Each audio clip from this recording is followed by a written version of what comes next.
मंशर झील में दानिस्तर का जो रेगुलेटर उसको भी किया हूँ। पानी का डिफरेंस कुछ है अभी दरिया से, लेकिन जो इंजीनियर्स कह रहे हैं कि थोड़ा वेट करें उसे कट देने से पहले। उम्मीद है कि वो कट देने के बाद कुछ रिलीफ मिलेगा। ऐसे में नहीं कहता पानी एकदम नहीं जाएगा, इसके पीछे से भी पानी आ रहा है। और यहाँ पे हमारी 5 यूनियन काउंसिल पहले डूब गई थी। इंडस लिंक को ब्रीच होने के बाद 2 यूनियन काउंसिल और अफेक्ट हुई हैं, टल्टी और पम्बा।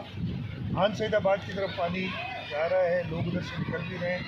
मुझे उम्मीद है कि हम हान को जो टाउन है मेन वो बच जाएगा, इसलिए उसकी एलिवेशन लेवल्स को ऊपर है, लेकिन प्रिकॉशंस हर किस्म की ले रहे हैं। इसलिए कि पानी का अंदाज़ा, आज सुबह मैंने कराची में मीटिंग की थी जिसमें सब इरीगेशन एक्सपर्ट्स थे, आर्मी के इंजीनियर्स थे। तो ये कह रहे हैं कि हमारे अंदाजे से बहुत ज़्यादा पानी आ गया है, तो हर किस्म की हम एहतियात कर रहे हैं।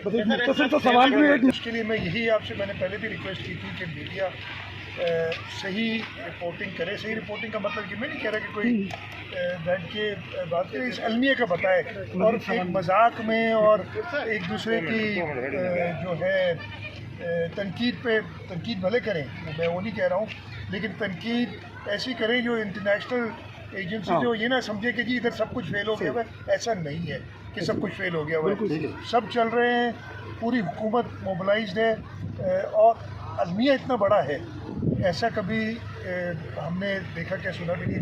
मैं सबको बता चुका हूँ, मैंने 76 का फ्लड भी देखा है और 2010 का भी देखा है, 2011, 2020, लेकिन ऐसी सूरत हाल कभी पैदा नहीं हुई।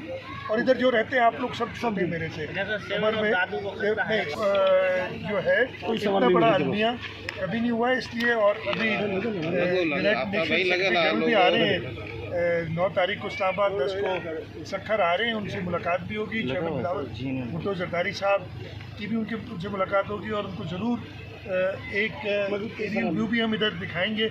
और मुझे उम्मीद है कि उसके बाद आलमी इदारे कुछ ज़्यादा मुतहर्रिक होंगे।